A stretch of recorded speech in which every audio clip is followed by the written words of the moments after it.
Chapitre 7 de la vampire par Paul Féval.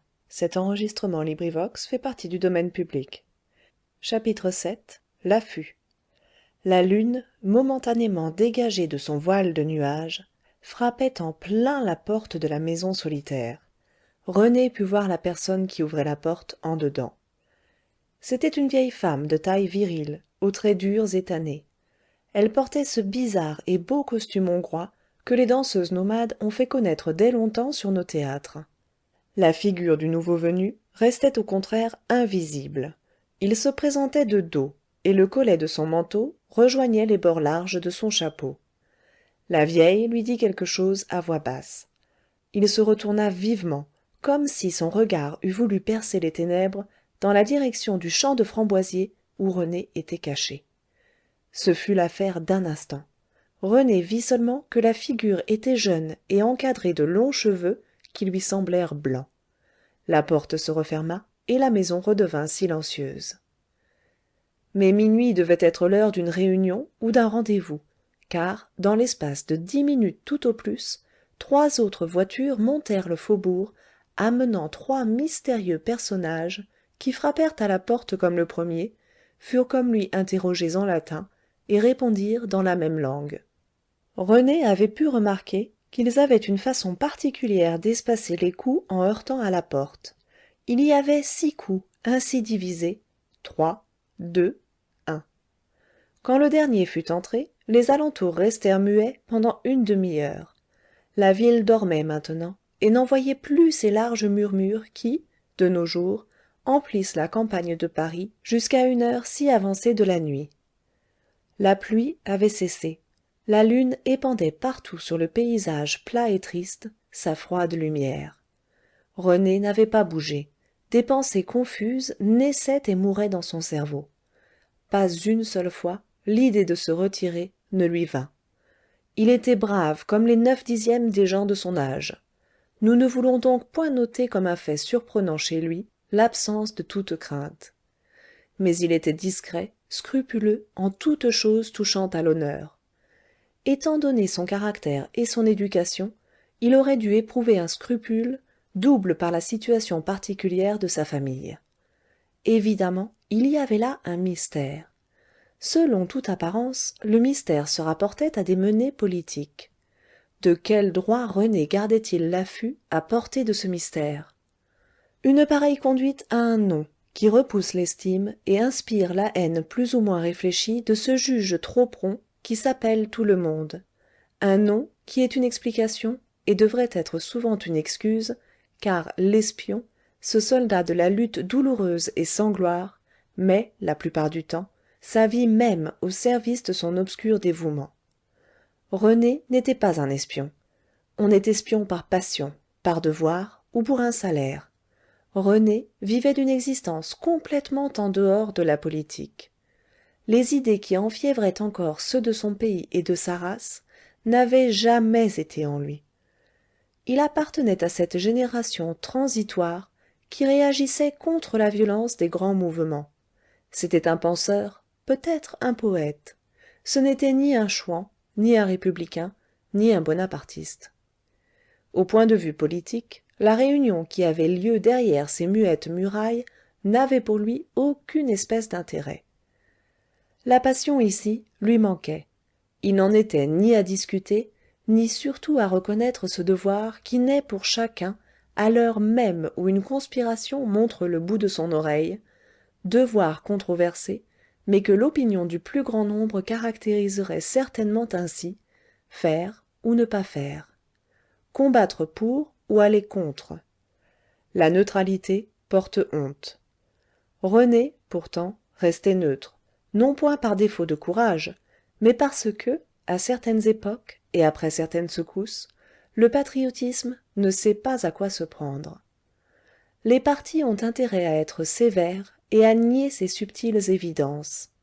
Mais l'histoire parle plus haut que l'intolérance des raisonneurs et confesse de temps à autre qu'il y a lieu de se demander, parmi la cohue des égoïsmes ébriolants, où donc est la patrie. René restait là, et ne s'interrogeait même pas sur la question de savoir quel usage il ferait d'une découverte éventuelle. Le souvenir de la machine infernale lui traversa l'esprit et le laissa dans sa somnolence morale. Cela ne lui importait point. Il semblait qu'il fût dans un monde à part, tout plein de romanesques et puériles préoccupations. On lui avait jeté un sort. Il songeait à elle seulement. Elle était là. Qui faisait-elle? Il était là pour elle. Il restait là pour la voir sortir comme il l'avait vue entrer, et pour la suivre de nouveau, n'importe où. Chose lugubre, la pensée d'Angèle lui venait à chaque instant, et il la chassait brutalement, comme on secoue la tyrannie de ces refrains qui s'obstinent. La pensée d'Angèle, chassée, revenait douce, patiente, de pauvres beaux yeux souriants, mais mouillés de larmes. Et comment dire cela? René la repoussait comme il eût fait d'un être vivant, lui disant avec colère: ne sais-tu pas que je t'aime? Il l'aimait. Peut-être ne l'avait-il jamais mieux aimée. Les rêves éveillés de cette nuit malade la lui montraient adorablement belle et suave. Avez-vous connu de ces malheureux, de ces damnés qui délaissent furtivement la maison où dorment les enfants chéris et la femme bien-aimée, pour aller je ne sais où, au jeu, à l'absinthe, au vertige, à la mort lente et ignominieuse? Ils sont nombreux, ces fous. Ils sont innombrables. On dirait que leur mal endémique appartient étroitement à la nature humaine.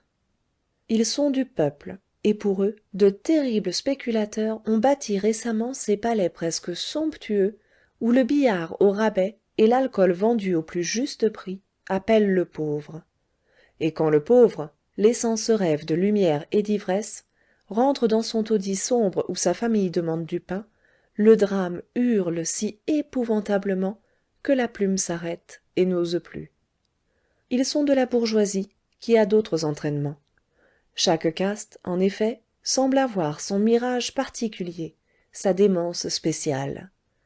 Ils laissent chez eux une fraîche et blanche femme, instruite, spirituelle, bonne et jeune.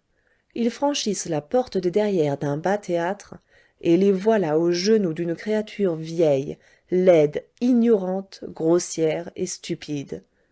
Là-bas ils sont aimés, ici on se moque d'eux.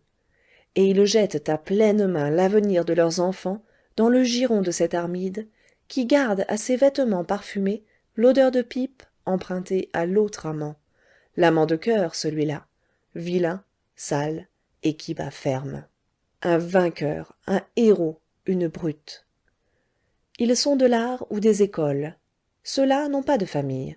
C'est leur vie même qu'ils désertent, leur noble et virile jeunesse pour aller, vous savez où, boire l'idiotisme verdâtre que Circé, à 2 sous, verse dans tous les coins de Paris, à cheval sur l'extrême sommet de la civilisation. Ils sont de la magistrature et de l'armée, 2 grandes institutions dont on ne peut parler sans ébranler quelque chose ou quelqu'un. Silence. Ils sont de la noblesse ou de la richesse, ces aristocraties rivales aujourd'hui, qui se font concurrence dans le mal comme dans le bien. Ils démolissent avec une fureur sauvage tout ce qu'ils ont intérêt à sauvegarder. Parfois leurs orgies contre nature épouvantent tout à coup la ville, qui se regarde avec effroi pour voir si elle n'aurait point nom par hasard, depuis hier, Sodome ou Gomorrhe. D'autres fois l'auditoire livide d'une cour d'assises écoute, en retenant son souffle, ce calcul terrifiant. Combien il faut de coups de hache pour tuer une duchesse? D'autres fois encore, mais à quoi bon poursuivre? Et quand même nous irions plus haut que les ducs, croyez-nous, il n'y aurait pas outrage. La tristesse profonde n'insulte pas. Et la folie humaine, poussée à ce degré, inspire plus de douleur que de colère. René subissait ce navrant délire qui fut de tout temps notre lot. Le bonhomme La Fontaine l'a dit en souriant, montrant ce chien mal avisé qui lâche sa proie pour l'ombre. Et, certes, le chien de La Fontaine avait encore bien plus d'esprit que nous, car l'ombre ressemble à la proie. Et nous, combien souvent abandonnons-nous la plus belle des proies pour une ombre hideuse? Comment ne pas croire à cet axiome des naïfs? On jette des sorts, allez, c'est certain, au peuple, aux bourgeois, aux artistes, aux écoles, aux magistrats, aux généraux, aux ducs, aux millionnaires et au reste. René avait un sort, il allait ainsi à cette femme aveuglément, fatalement. Il fut longtemps, car son intelligence était frappée à joindre ensemble ces deux idées, la femme et la conspiration. Quand ces deux idées se marièrent en lui, une joie extravagante lui fit bondir le cœur. Elle conspire, se dit-il, je conspirerai. Contre qui? Pour qui? La question n'est jamais là. Il ne faut point juger les fous à l'aide de la loi qui régit les sages. Incontinent, le cerveau engourdi de René se mit à travailler. Il chercha. C'était un lien providentiel. Pendant qu'il cherchait, une autre hypothèse s'offrit et le troubla. Ce ne sont pas seulement les conspirateurs qui se cachent. Les malfaiteurs ont naturellement aussi ces mystérieuses allures. René eut le frisson, mais il ne s'arrêta point pour cela. Il en fut quitte pour prononcer le mot des amoureux et des fous. C'est impossible. Et il continua sa tâche mentale.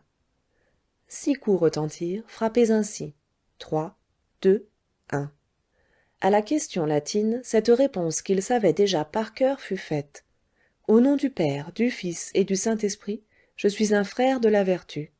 Voilà quel fut le raisonnement de René. Avec cela, on pouvait s'introduire dans la maison. Une fois dans la maison, peut-être y avait-il d'autres épreuves. Mais le hasard, qui avait servi René si étrangement jusque-là, devait le servir encore. Je la verrai, se disait-il. Et ce seul mot mettait des frémissements dans tout son être. Le temps avait passé cependant. Un grand nuage noir venait de Paris, argentant déjà ses franges déchiquetées aux approches de la lune. Depuis quelques minutes, le silence immobile de cette nuit semblait s'animer vaguement. Ce chant souterrain, qui avait lancé un instant René dans le pays des illusions, ne s'était point renouvelé. Rien ne venait de la maison, toujours morne et sombre, mais un ensemble de bruits presque imperceptibles montait de la plaine. Ainsi doit être affecté l'ouïe de l'homme d'Europe, ignorant les secrets de la prairie, quand les sauvages peaux-rouges rampent, par la nuit noire, sur le sentier de la guerre. Le bruit était né derrière la maison, puis il s'était divisé, éparpillé en quelque sorte, tournant autour des bâtiments et se perdant au lointain, pour se rapprocher ensuite, mais dans une direction autre. Un instant vint où il sembla partir de l'enclos même où végétaient fraternellement les framboisiers, les cassis, les groseilliers et les petits cerisiers de Montmorency. On ne peut dire que René fît beaucoup d'attention à ces bruits. Il les percevait néanmoins, car il avait passé son enfance en Bretagne, et il était chasseur. Il y eut un moment où il rêva ces grandes châtaigneraies qui sont entre Vannes et Auray. Il s'y voyait à l'affût, et il entendait les braconniers se glisser vers lui sous bois. Mais sa pensée revenait toujours à elle. Il avait un sort. Quand le grand nuage aux bords argentés mordit la lune, les clochers de Saint-Bernard, de Sainte-Marguerite, des 15-20 et de Saint-Antoine envoyèrent la première heure de la nuit. René en était à se dire « Allons, il est temps », lorsque l'obscurité soudaine qui couvrit le paysage l'éveilla vaguement. Un animal, ou un homme, était évidemment à quelques pas de lui dans le fourré. Le gros gibier est rare dans les marais du faubourg Saint-Antoine. René, cédant à l'obsession qui le tyrannisait et ne voulant point croire aux témoignages de ses sens, allait marcher vers la maison lorsque ces mots, prononcés d'une voix très basse, arrivèrent jusqu'à son oreille. « Je ne le vois plus. Où donc est-il » Par le fait, dans la nuit plus noire, René disparaissait complètement au milieu du buisson où il s'était accroupi. Il ne s'agissait plus de rêve. René recouvra aussitôt tout son sang-froid. Il n'avait pas d'arme. Il demeura immobile et attendit. Les bruissements avaient cessé depuis quelques secondes lorsqu'un cri de détresse, long et déchirant, retentit à sa gauche dans les groseilliers. René, pris à l'improviste, n'eut pas l'idée que ce pût être une ruse, et se leva tout droit pour s'élancer au secours. Il y eut un ricanement multiple dans les ténèbres, et un coup violent, asséné sur la tête du jeune breton par derrière le rejeta étourdi dans le buisson qu'il venait de quitter. Pendant une seconde ou deux, au milieu d'un grand mouvement qui l'entourait, des figures inconnues dansèrent au-devant de son regard ébloui. Un flambeau se mit à courir, venant de la maison, dont la porte ouverte montrait de sombres lueurs. Aux rayons apportés par ce flambeau, René vit une grande silhouette toute noire, un nègre de taille colossale dont les yeux blancs luisaient. Nous parlons au positif parce qu'il serait monotone et impossible de raconter en gardant toujours la forme dubitative, mais il est certain que René doutait profondément du témoignage de ses sens. Tout cela était désormais pour lui un invraisemblable cauchemar. Chacun sait bien ce qui peut être vu dans le court espace de 2 secondes, quand l'œil trouble miroite et aperçoit tous les objets sous une forme fantastique. Il y avait ce nègre auquel on ne pouvait pas croire, un nègre à prunelle roulante et à poignard affilé comme on en met à la porte des salons de cire. Il y avait un homme maigre et pâle, plus maigre et plus pâle qu'un cadavre. Il semblait tout jeune et avait les cheveux blancs. Il y avait un Turc aux cheveux rasés sous son turban, et d'autres encore dont les physionomies et les costumes apparaissaient bizarres au point d'aller en dehors de la vraisemblance. Rien de tout cela ne devait être réel, à moins que notre breton ne fût tombé au milieu d'une mascarade. Et le carnaval était fini. Ces chocs violents qui, selon la locution populaire, allument 36 000 chandelles, peuvent aussi évoquer d'autres fantasmagories. Cependant non seulement René voyait, mais il entendait aussi, et ceux qui l'entendaient se rapportaient merveilleusement à l'étrange mise en scène de son rêve. Tous ces déguisements divers parlaient des langues différentes. Bien que René ne connût point tous ces divers langages, il reconnaissait ce latin prononcé à la façon hongroise et qu'il avait remarqué déjà cette nuit, l'italien et l'allemand. Tous ces idiomes parlaient de mort, et un «Let us knock down the damned rascal», assommons le maudit drôle, prononcé avec le pur bredouillement des cockneys de Londres, fut comme le résumé de l'opinion générale. La plume ne peut courir comme les événements. Il y eut un commencement d'exécution, arrêté par une nouvelle péripétie, tout cela dans le court espace de temps que nous avons dit. L'anglais parlait encore, brandissant un de ces fléaux faits de baleine, de cuir et de plomb que John Bull a baptisé self-preserver et auquel René devait sans doute le lâche coup qu'il avait terrassé. Le nègre, mettant un genou dans l'herbe, raccourcissait déjà le bras qui allait frapper, lorsqu'une voix de femme, sonore et douce, fit tressaillir le cœur de René dans sa poitrine. Il ne vit point celle qui parlait, et pourtant il la reconnut, au son d'une voix qu'il n'avait jamais entendue.